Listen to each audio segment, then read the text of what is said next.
केंद्र सरकार द्वारा पारित कृषि कानून एक बार फिर सरकार के गले की फांस बन गया है। पंजाब के हजारों किसान इस कानून के विरोध में देश की राजधानी दिल्ली में प्रदर्शन के लिए पहुंच चुके हैं। हालांकि इस बीच मार्ग में जगह जगह किसानों को रोकने के लिए पुलिस ने बैरिकेडिंग के साथ किसानों पर पानी की बौछार छोड़ और लाठीचार्ज कर उन्हें खदेड़ने का प्रयास किया और दिल्ली कूच के दौरान किसानों और पुलिस में झड़प और हिंसक प्रदर्शन के नजारे भी देखने को मिले। इतना ही नहीं, पंजाब के किसानों ने भिंडरावाला की फोटो लिए नरेंद्र मोदी और केंद्र सरकार के खिलाफ जमकर नारेबाजी की। इस दौरान खालिस्तान जिंदाबाद के नारे भी लगाए गए।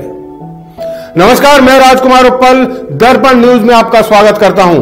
दोस्तों, आज हम बात करेंगे देश के अन्नदाता कहे जाने वाले किसानों पर हो रही राजनीति की, जिसमें नए कृषि कानून पर राजनीतिक दल अपनी अपनी राजनीतिक रोटियां सेकने में लगे हैं। कुछ स्थानों पर तो किसानों और पुलिस के बीच जमकर मुठभेड़ हुई, जिसे देखकर एक बार फिर कोरोना काल से पहले के सीएए आंदोलन की याद आ गई। साथ ही आंदोलन में ऐसे नारे भी लगे जो किसी भी सूरत में देश के लोकतंत्र के लिए धब्बा हैं। किसान आंदोलन के दौरान नारे लगे कि जो हाल इंदिरा गांधी का किया है वही हाल मोदी का भी करेंगे। आज हम अपनी इस खास खबर में आपको बताएंगे कि आखिर क्यों उग्र हुआ देश का अन्नदाता, आखिर नए कृषि कानून पर पंजाब के किसान इतने विचलित क्यों हैं, और साथ ही बताएंगे कि क्या देश का किसान वाकई संकट में है या कुछ विपक्षी दल किसानों को इस मुद्दे पर बहकाकर अपनी राजनीतिक जमीन को आगामी फसल के लिए तैयार कर रहे हैं। ये कुछ ऐसे सवाल हैं जिनका जानना हम सब के लिए बहुत जरूरी है, ताकि किसानों, राजनीतिक दलों और सरकार के बीच नए कृषि कानून पर व्याप्त मतभेदों पर दूध का दूध और पानी का पानी हो सके। अब जरा किसानों के प्रदर्शन को एक बार गौर से देखिए।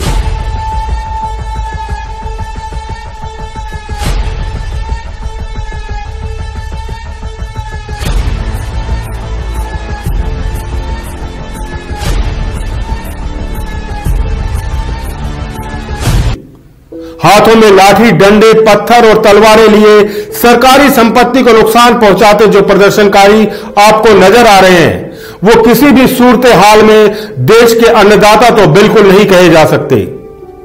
आपको किसानों के प्रदर्शन में जो तस्वीर दिखाई दे रही है वह खालिस्तानी आतंकवादी भिंडरावाला की है, जिसे पकड़ने के लिए तत्कालीन प्रधानमंत्री इंदिरा गांधी ने स्वर्ण मंदिर में ऑपरेशन ब्लू स्टार चलाया था, जिसके बाद इंदिरा गांधी की हत्या उन्हीं के सिख सुरक्षा कर्मियों ने गोलियां चलाकर कर दी थी।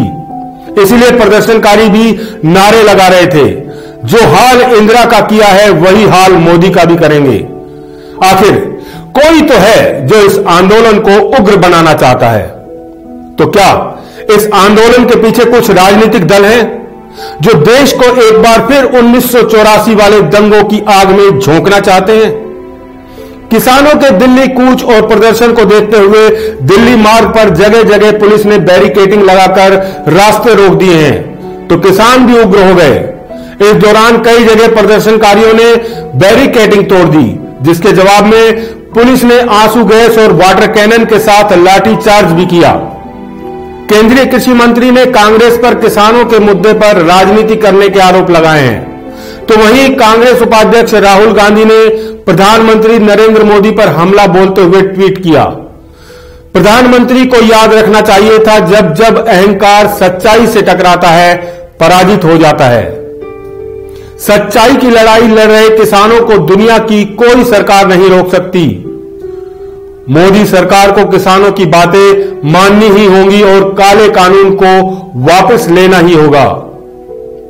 पंजाब की कांग्रेस सरकार और एनडीए से अलग हुआ शिरोमणि अकाली दल पहले ही इस मुद्दे को हवा दे चुके हैं, तो वहीं अन्य राजनीतिक दल किसान आंदोलन से देश में जहर घोलने की कोशिश में जुटे हैं, जिसके बाद जाहिर सी बात है कि इस आंदोलन को किसानों का आंदोलन नहीं कहा जा सकता।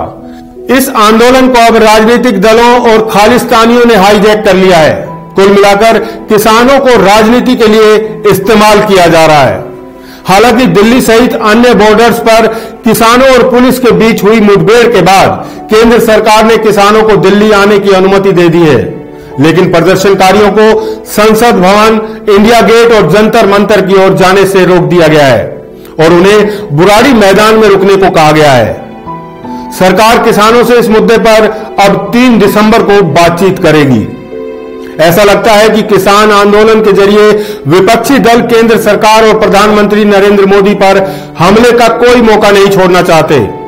इन विपक्षी दलों में कांग्रेस, आम आदमी पार्टी और शिरोमणि अकाली दल पूरी तरह जुड़े हुए हैं, जिसके बाद इस आंदोलन को किसान आंदोलन कहना सरासर गलत होगा। बहरहाल 3 दिसंबर को सरकार के साथ बातचीत के बाद ही इस आंदोलन का रुख स्पष्ट हो पाएगा। अब देखना यह है कि सरकार कृषि बिल पर बैकफुट में आती है या फिर किसानों को उल्टे पांव लौटना होगा। इसी के साथ वक्त हो चला है आपसे विदा लेने का। जल्द होगी आपसे फिर मुलाकात किसी और प्रमुख खबर के साथ। तब तक के लिए दीजिए आज्ञा। नमस्कार।